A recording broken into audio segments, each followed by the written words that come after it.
Hello all, welcome to टूटी guide. इस video में एक्सरसाइज नंबर 7.3 से क्वेश्चन नंबर 7 को सॉल्व करेंगे। स्टार्ट करते हैं। Question number 7, Maria invested 8,000 in A business. She would be paid interest eight 5% पर annum compounded annually. Find first one, the amount credited against her name at the end. The amount निकालना है first one में, her name at the end of the second year। ठीक है, 2 साल के बाद यहाँ पर टाइम पीरियड हमारा सेकेंड ईयर मतलब after 2 years। Next second one में the interest for third year जो 2 साल के बाद जो ईयर आएगा उसका इंटरेस्ट हमको निकालना है। सेकेंड में अमाउंट निकालना है एंड थर्ड ईयर में इंटरेस्ट निकालना है। ठीक है, तो फर्स्ट हमको क्या करना है, अमाउंट निकालना है। कंपाउंडेड एनुअली हम लिख देंगे, ये लिखना जरूरी है क्योंकि कभी कभी हमको कंपाउंडेड हैप्पी ईयरली भी दिया रहता है। ठीक है, तो फर्स्ट के लिए कंपाउंडेड एनुअली और अमाउंट हमको निकालना है। जो प्रिंसिपल कौन कितना है 8,000, क्योंकि 8,000 वो इन्वेस्ट किया है। ठीक है, she would be paid interest at rate R हमारा 5%। नेक्स्ट पर annum, तो यहाँ पर जो ईयर रहेगा मतलब टी कितना होगा 2। करेक्ट, बस आपको इतना मिल गया तो आप अमाउंट निकाल सकते हैं इजीली, क्योंकि टाइम पीरियड ऐसे डायरेक्टली नहीं दिया गया है। The amount credited against her name at the end of the second year मतलब 2 साल के बाद। तो अमाउंट का formula P into 1 plus R divided by 100 to the power T। ठीक है, यहाँ पर जगह नहीं होगा, मैं इस पेज में उसको कंप्लीट करना चाहती हूँ, नहीं तो आप कंफ्यूज हो जाओगे। तो इस साइड पे मैं अमाउंट का फॉर्मूला लिख के सॉल्व करती हूँ। P into 1 plus R by 100 to the power T। तो P की जगह 8,000 रहेगा, 1 प्लस R हमारा 5, देन 100 डिवाइड हो जाएगा, और T हमारा कितने लिए थे 2 लिए थे। करेक्ट, ये फर्स्ट वन हम निकालते हैं, फर्स्ट वन द अमाउंट। ठीक है, कंफ्यूज ना हो। ये 20 तो 8,000 रह जाएगा। यहाँ पर ना हमको 20 एलसीएम लेना है। 20 प्लस 1, यहाँ पर 1 बच गया तो 21 बाई 20 तो टू द पावर 2। ठीक है, यहाँ पर 2 में लिख देती हूँ। नेक्स्ट ब्रैकेट ओपन कर लेंगे, इंटू 21 बाई 20। नेक्स्ट 21 बाई 20 2 बार लिखना है क्योंकि पावर हमारा 2 ही है। तो 0 0 0 0 2 40 देन 2 20, तो मल्टीप्लाई 20 21 21, उसका आंसर हमारा आएगा रुपीज हमारा रह जाएगा 8820। करेक्ट, जो कि हमारा फाइनल आंसर है। अमाउंट निकाल दिया जो कि 8,820 रुपीज है। Next the interest for third year. देखो यहाँ पर मैं एक बात समझा देती हूँ। देखो ये जो अमाउंट है ना, ये थर्ड ईयर के लिए, क्योंकि सारा सेम वैल्यू हम लेके इंटरेस्ट निकालना है थर्ड ईयर के लिए। जब हम कंपाउंड इंटरेस्ट निकालते हैं उसका प्रिंसिपल कैसे काउंट करते हैं, फर्स्ट ईयर पहले काउंट करते हैं, सेकेंड ईयर जो मिल जाता है मतलब सेकेंड ईयर के साथ इंटरेस्ट मिला के वो प्रिंसिपल बन जाता है। अगेन जो वही प्रिंसिपल के ऊपर हमको और इंटरेस्ट मिलके थर्ड ईयर को आता है। अगर आपको यहाँ पर थर्ड ईयर दिया गया है इसलिए आपको थर्ड ईयर ले लिया, अगर फोर्थ ईयर दिया रहता तो प्रिंसिपल प्लस इंटरेस्ट होके मतलब कंपाउंडेड ये सिंपल इंटरेस्ट की तरह नहीं होगा, पर फॉर्मूला हम सिंपल इंटरेस्ट का ही पुट करेंगे।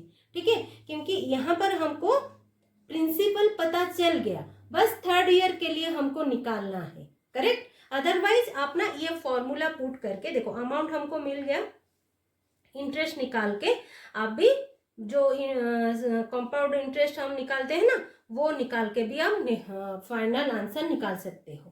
पर ये में और एक तरीका, मतलब और एक जो फॉर्मूला सिंपल इंटरेस्ट के तरह, वो कैसे निकालेंगे, जैसे इसी तरह क्वेश्चन जब आपको दिया रहेगा वो कैसे निकालेंगे वो मैं आपको समझा रही हूँ।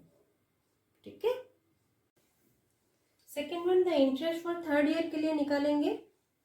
ठीक है, उससे पहले हमको क्या समझना है, यहाँ पर इंटरेस्ट के लिए हम प्रिंसिपल अमाउंट कितना लेंगे। अभी अभी मैंने आपको बोली थी कि 8,820 रुपीज़, क्योंकि वो हम सेकेंड ईयर के लिए ऑलरेडी अमाउंट निकाल चुके हैं।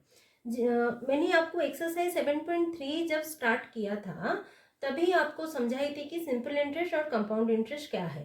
ठीक है, अगर 10,000 रुपीज़ हम लेंगे 10% इंटरेस्ट में, तो फर्स्ट ईयर हमको कितना आएगा, 1,000 रुपया, और 10,000 प्लस 1,000 मिला देंगे, ऐड कर लेंगे तो 11,000 हमारा मिल जाएगा फर्स्ट ईयर में।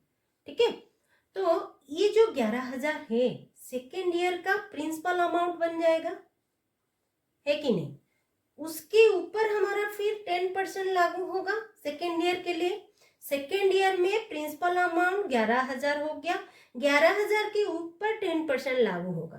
10,000 में नहीं होगा, क्योंकि हमारा ऑलरेडी इंटरेस्ट मिल चुका है। जो अमाउंट हमको फर्स्ट ईयर में मिला ना, एक साल के बाद, ये मिला के प्रिंसिपल अमाउंट, उसके बाद हमारा कितना बन गया, ये जो अमाउंट होगा 11,000 का 10% हमारा कितना आ जाएगा, और 1,100 रुपया आ जाएगा।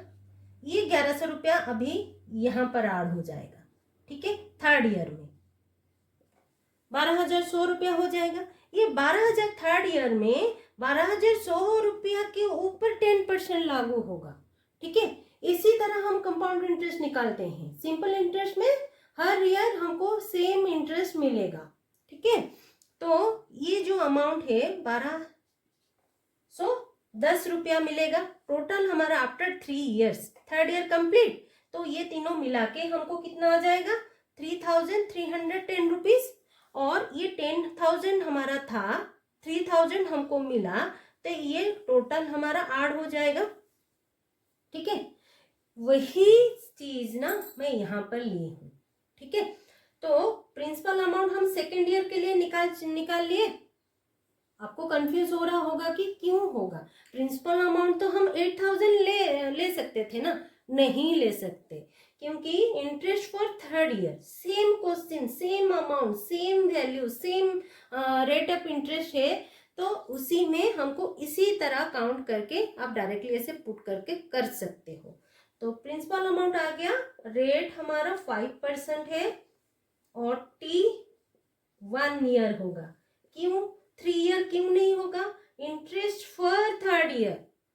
ठीक है, 2 साल के लिए हम ऑलरेडी निकाल चुके हैं, 2 साल का वैल्यू हम 8,820 रुपीज निकाल चुके हैं। बस बचा कितना, 1, मतलब 1 ईयर।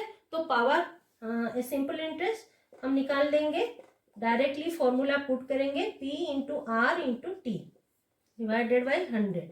तो P 8,820, R 5 और टाइम पीरियड 1। करेक्ट। नेक्स्ट ये 100 कितना हो जाएगा, ये 0 पहले कट हो जाएगा, 0 कट होगा, और ये 10 कट होगा, 5 में 10 कट होगा 2, और ये 4 4 1। तो बचा कितना सिंपल इंटरेस्ट, 441, जो कि हमारा आंसर है। सेकेंड वन का answer, the interest for third year ₹441 rupees. Correct. आज के लिए इतना ही, मिलते हैं अगले वीडियो में। अगर ये वीडियो आपको अच्छा लगा है तो लाइक शेयर सब्सक्राइब कर दीजिएगा। कुछ डाउट है तो कमेंट बॉक्स में जरूर कमेंट कर दीजिएगा। Thanks for watching.